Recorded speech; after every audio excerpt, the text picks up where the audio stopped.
Assalamualaikum warahmatullahi wabarakatuh. Perkenalkan, nama saya Suselia Kalista dari PAI 3D, NIM saya 2311113. Di sini saya ingin menjelaskan tentang tugas UAS. Yang pertama, jelaskan 3 materi dari hadis pendidikan secara detail, kemudian pelafalan hadis, terjemahan, serta penjelasannya secara luas. Baiklah, kita masuk ke materi pertama tentang pentingnya menuntut ilmu.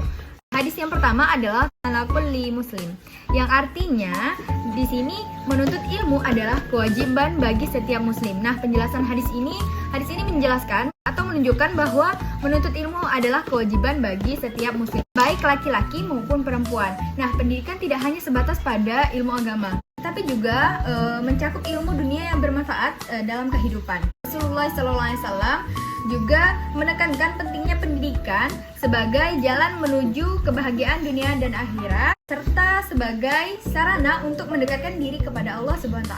Kemudian masuk ke materi kedua tentang hadis metode pengajaran yang baik. Hadisnya adalah khairukum man ta'lamu al-Qur'an wa 'allamahu, yang artinya sebaik-baik kalian adalah yang belajar Al-Qur'an dan mengajarkannya.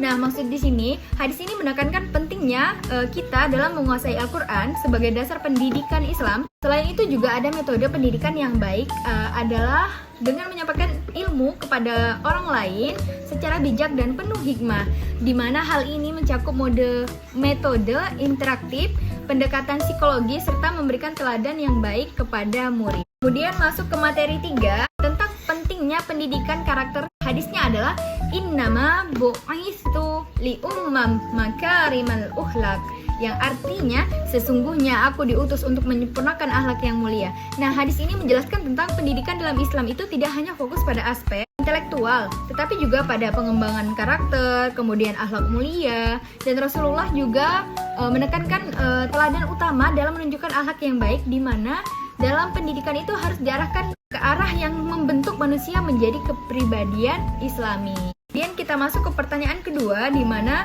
solusi apa yang kita berikan sebagai calon pendidik untuk bisa menyelesaikan tantangan yang ada dalam mengimplementasikan pendidikan masyarakat sekitar. Nah, solusi kita sebagai calon pendidik itu kan untuk mengimplementasikan pendidikan masyarakat. Sebagai calon pendidik, kita itu harus menghadapi berbagai tantangan dalam mengimplementasikan pendidikan masyarakat, seperti kurangnya fasilitas, kemudian kesenjangan pendidikan, dan minimnya kesadaran masyarakat sendiri.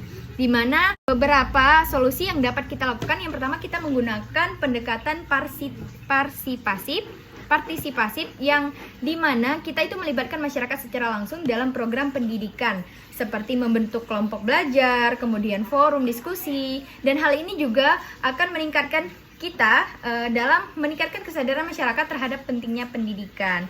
Dan yang kedua juga pemanfaatan teknologi, di mana kita memanfaatkan teknologi digital seperti media pembelajaran seperti learning, kemudian video edukasi, dan aplikasi pendidikan.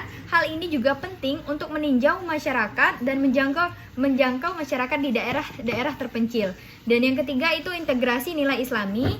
Nah, di sini juga kita mengintegrasikan nilai-nilai Islami ke dalam pendidikan, seperti kejujuran, kemudian kerja keras, tanggung jawab, untuk membentuk generasi yang berakhlak mulia. Yang keempat, itu pelatihan dan pengembangan guru, yang di sini kita itu memberikan pelatihan kepada para pendidik agar mampu mengatasi tantangan pendidikan modern seperti sekarang, termasuk dalam hal metode pengajaran yang relevan dengan kebutuhan masyarakat. Kemudian kita masuk ke soal nomor 3, itu bagaimana cara kita mengintegrasikan nilai-nilai hadis ke dalam kurikulum pendidikan yang ada. Integrasi nilai-nilai hadis ke dalam kurikulum pendidikan itu, mengintegrasikan nilai-nilai hadis itu dapat dilakukan dengan beberapa cara. Yang pertama, penyesuaian dengan kompetisi inti, itu KI, dan kompetisi dasar, itu nilai-nilai hadis seperti kejujuran, kemudian kerja keras, dan kasih sayang, itu dapat memasukkan ke dalam kompetisi dasar setiap mata pelajaran. Dan yang kedua ada penerapan pada mata pelajaran, di mana pendidikan agama Islam ini, terutama hadis, itu dapat diajarkan secara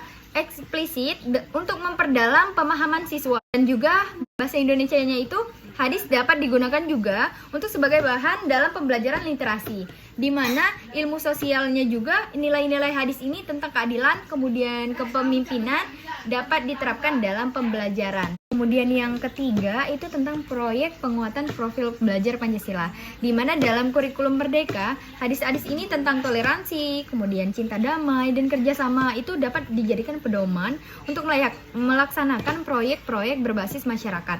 Dan yang keempat itu ada penyediaan buku ajar yang berbasis nilai Islami, di mana kita itu mengembangkan bahan ajar atau modul yang membuat nilai-nilai dari hadis itu untuk diaplikasikan di setiap jenjang pendidikan. Saya akhiri, wassalamualaikum warahmatullahi wabarakatuh. Terima kasih.